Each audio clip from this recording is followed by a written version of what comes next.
അടുത്തതായിട്ട് നമുക്കിവിടെ സെമിനാറിൽ വന്നിരിക്കുന്ന നമ്മുടെ ഏറ്റുമാനൂർ ഹോസ്പിറ്റലിലെ ഡോക്ടർ ആദിത്യൻ ജിനോ സ്വാഗതം ചെയ്തുകൊള്ളുന്നു.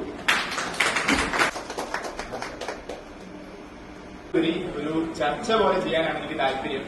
ഞാൻ സംസാരിക്കാൻ പോകുന്നത് ഒരു പ്രധാനമായിട്ട് നമ്മുടെ ഇന്ത്യയിലുള്ള ഒരു 5 ജീവിതശൈലി രോഗങ്ങളെ കുറിച്ചാണ് കൊടുക്കുന്നത്. കാരണം ഇന്ത്യ ഇന്ന് ജീവിതശൈലി രോഗങ്ങളുടെ ഒരു കേന്ദ്രമായി മാറിക്കൊണ്ടിരിക്കുകയാണ്. ഡയബറ്റീസിന്റെ ക്യാപിറ്റൽ എന്നാണ് ഇന്ത്യയെ ലോകത്ത് അറിയപ്പെടുന്നത്. കാരണം എന്ത് ഭക്ഷണം കഴിക്കുമ്പോഴാണ് പ്രമേഹ രോഗം നമ്മൾ കൂടുതൽ എന്ന് പറയുന്നത്? മധുരം കൂടുതൽ കഴിക്കുമ്പോൾ. ഇതാണ് സംഭവം. നമ്മുടെ ചോക്ലേറ്റുകൾ. പക്ഷെ ഒരു ഭാഗം മാത്രമാണ് നമ്മുടെ ലൈഫ് സ്റ്റൈലിലെ സെഡൻഡറി ലൈഫ് സ്റ്റൈൽ. അതായത് നമ്മൾ അധികം അനങ്ങുന്നില്ല, കുറെ നേരം ഇരിക്കുന്നു. രണ്ടാമതാണ് നമ്മുടെ ഭക്ഷണം. മധുരം തന്നെ കഴിക്കണമെന്നില്ല. ഒരുപാട് ചോറ്, ഈ പറയുന്ന ദോശ പോലത്തെ ചോറിൽ നിന്നും കിട്ടുന്ന ഓരോ കാര്യങ്ങളാണ്. ഉച്ചയ്ക്ക് നമ്മൾ ചോറ്, രാത്രിയും ചിലവർ കഞ്ഞിയാണ് കുടിക്കുന്നത്. അപ്പൊ ഈ 3 നേരവും ചോറ് തന്നെ കഴിക്കുമ്പോൾ ഉണ്ടാവുന്ന ഷുഗറിന്റെ സ്പൈക്കാണ് വേറൊരു കാരണം. 3 കാര്യങ്ങളാണ്. അമിതമായിട്ടുള്ള ആഹാരം, നമുക്ക് വിശപ്പ് ഒരുപാട് കൂടുന്നു, അല്ലെങ്കിൽ ഒരുപാട് ദാഹം വരുന്നു, അല്ലെങ്കിൽ ഒരുപാട് മൂത്രം പോകുന്നു. ഈ 3 കാര്യങ്ങളാണ് പ്രധാനം. പക്ഷെ ഏറ്റവും ഇമ്പോർട്ടന്റ് ആയിട്ട് മനസ്സിലാക്കേണ്ട കാര്യം 90% ആൾക്കാർക്കും പ്രമേഹ രോഗം ഉണ്ട് എന്നുള്ളത് ഒരു സൈലന്റ് ഡിസീസ് ആയിട്ടാണ് അറിയുന്നത്. നിങ്ങൾക്ക് യാതൊരു പ്രശ്നവും വരത്തില്ല. ഇതിന്റെ ദോഷവശങ്ങൾ, കോംപ്ലിക്കേഷൻസ് വരുമ്പോൾ മാത്രമേ, വർഷങ്ങൾക്ക് ശേഷമേ നിങ്ങൾക്ക് ഈ രോഗം ഉണ്ടായിരുന്നു എന്നറിയത്തുള്ളൂ.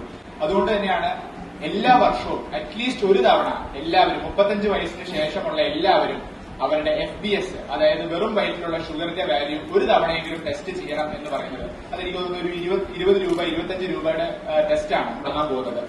നിങ്ങൾ അറ്റ്ലീസ്റ്റ് ഒരു 30 മിനിറ്റെങ്കിലും എല്ലാ ദിവസവും വേർക്കുന്ന രീതിയിൽ അധ്വാനം ചെയ്യണം. നിങ്ങളുടെ ജോലിപരമായിട്ട് അത് ചെയ്യുന്നുണ്ടെങ്കിൽ അത് മതി.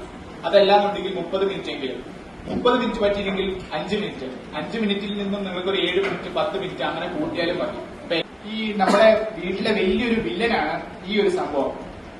എന്റെ വീട്ടിൽ പണ്ടുണ്ടായിരുന്നു. ഞാൻ മെഡിസിൻ കയറി ഇതിനായി മാറ്റി. നമ്മുടെ ടേബിളിന്റെ ഫ്രണ്ടിൽ നമ്മൾ ഈ സാധനം വെക്കും. അല്ല, അച്ചാറല്ല, അച്ചാറും ഉണ്ട്, അച്ചാറും വരാം. അച്ചാറും ഉപ്പും ഇത് രണ്ടും നമ്മുടെ ടേബിളിൽ വെക്കും. നമ്മൾ ഭക്ഷണത്തിൽ ആവശ്യത്തിന് ഉപ്പിടുന്നുണ്ട്, എന്നാലും നമ്മൾ ഇത് ടേബിളിൽ. ഇതാണ് പ്രധാന പ്രശ്നം.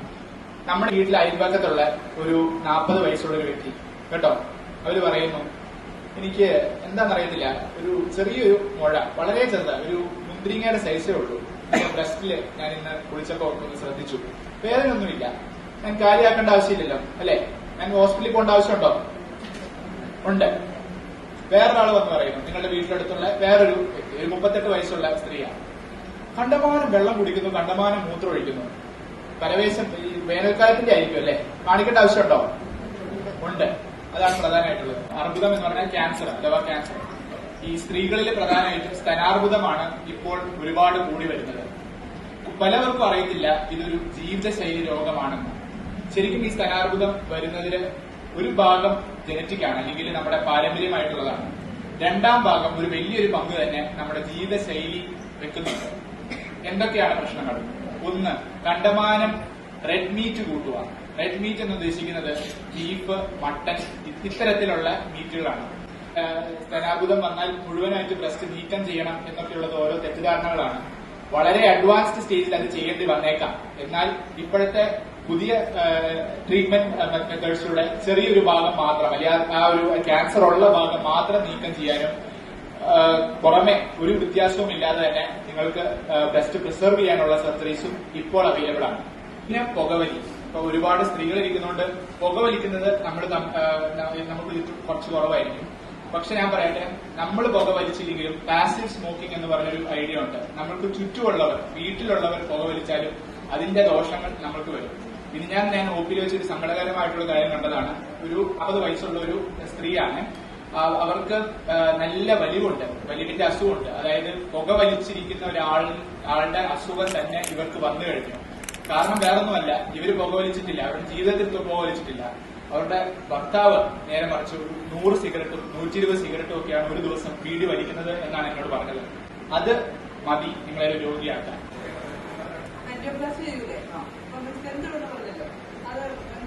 ഒരു ഭാഗത്ത് കൊഴുപ്പടിഞ്ഞ് നമ്മുടെ ഈ രക്തക്കുഴല് അടഞ്ഞു പോകുന്നതാണ് ഈ ഹൃദയാഘാതത്തിന് കാരണം.